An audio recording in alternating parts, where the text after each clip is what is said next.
How are you going to adapt? How are you going to translate these systems that have worked all around the world into the 21st century needs and pressures and issues that we're all wrestling with here today in California? And again, the good news is California has already done this. It has already translated the ancient ways into modern technology, adapting the kinds of transparency and building trust through a system. It's come from an unlikely place, a kind of place where you'd say, like, oh, those are the guys that are always complaining they're not getting enough water. It's California fishermen. I want you to look at this map, especially off California.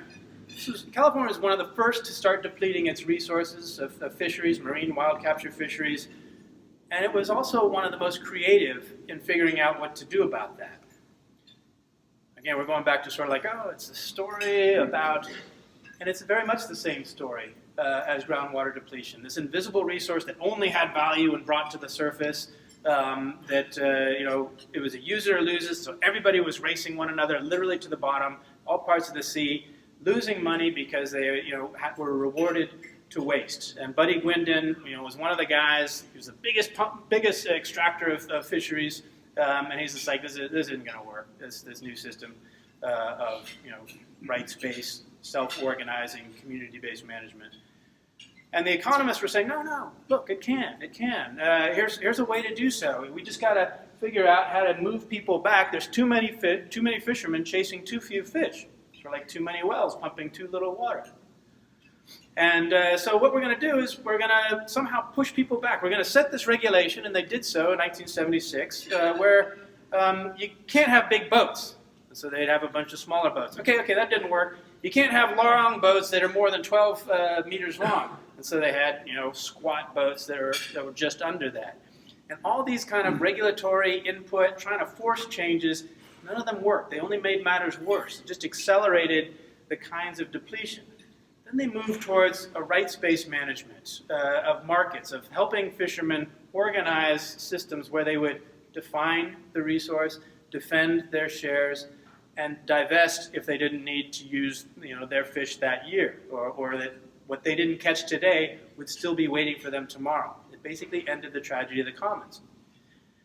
And so I want to hold this up to all of you here of saying catch shares, as it's called, could be a fantastic model for groundwater management.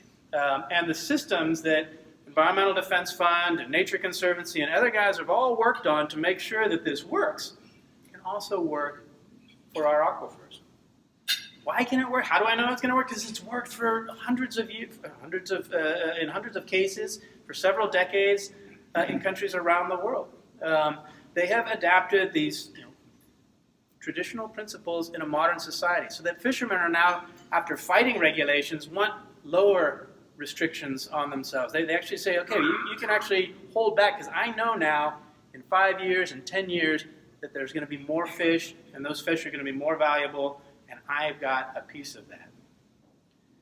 So California has proven that it can slow, stop, and reverse this deep resource depletion, that they can make more money catching less fish and restoring the resource as they do so. If California sets this example for the rest of the world in fisheries, and I want to, again, think that California, the world is looking at California, whether I'm in Bahrain, whether I'm in South Africa, how's California dealing with its groundwater? But this system can also work for groundwater. This is the trajectory we're heading. Again, it's looking a lot like the groundwater depletion.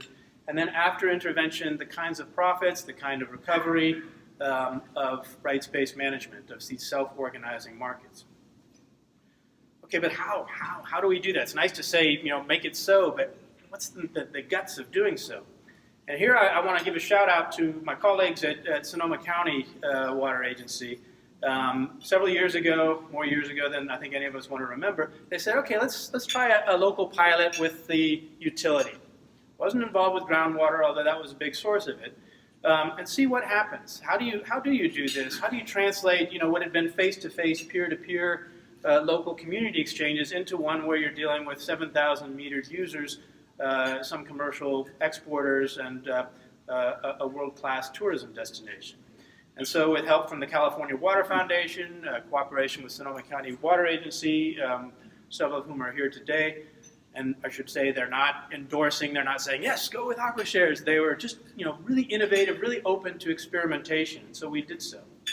And we found, yes, when people have an incentive, they respond very differently. And when they're not just saying, keep water prices low as possible, just give me more water.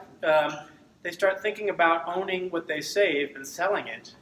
That changes their behavior. That changes their motivation. They start looking ahead and wanting, more flexibility, more ways to make these markets work.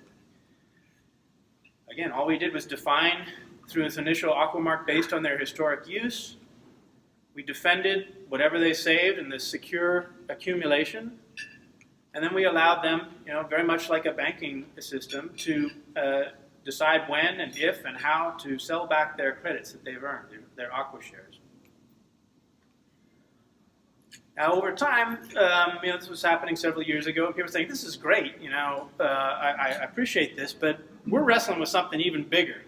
Valley of the Moon, Water District, and Sonoma County were just then starting to grapple with GSA and how are we going to do this GSP? First, we got to do some hydrology studies. First, we've got to form the GSA, but, we've been doing this for some time now, looking at groundwater in a voluntary manner and coming together. How would this work for us? And we said, well, let's find out. So we met on a voluntary basis, a couple weeks at a time, and thought it would be maybe 3 or 4 weeks. After 8 or 9 weeks, and Marcus was involved in some of this, and Fred here, raising the kinds of questions that are so critical to a market working. Markets, as you know, are amoral, but people are very moral. They bring to the table their ethical considerations, their needs, their pressures, and through turning these systems and setting the goals, that's when you get a market that's not just efficient, but equitable, inclusive.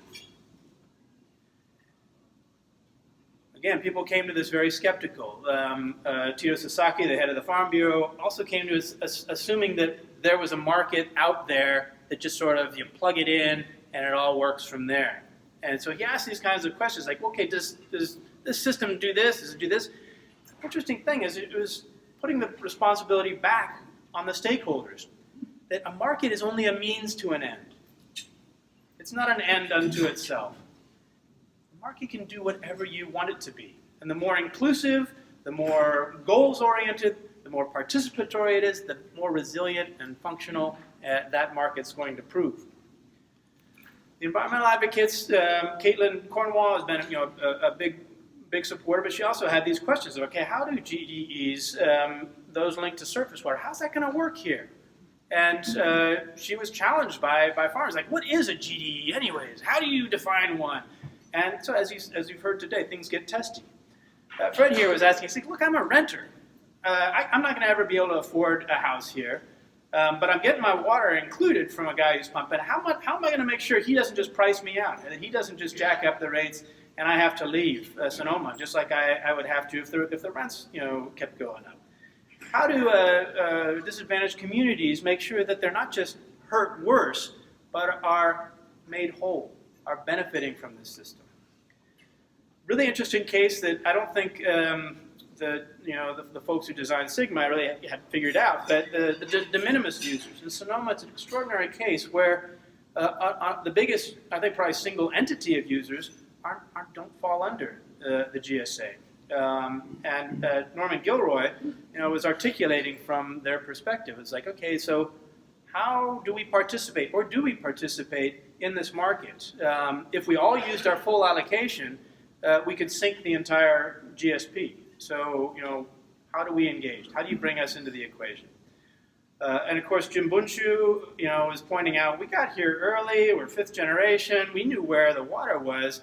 The hydrology is extremely complex, as I'm sure Marcus can tell you.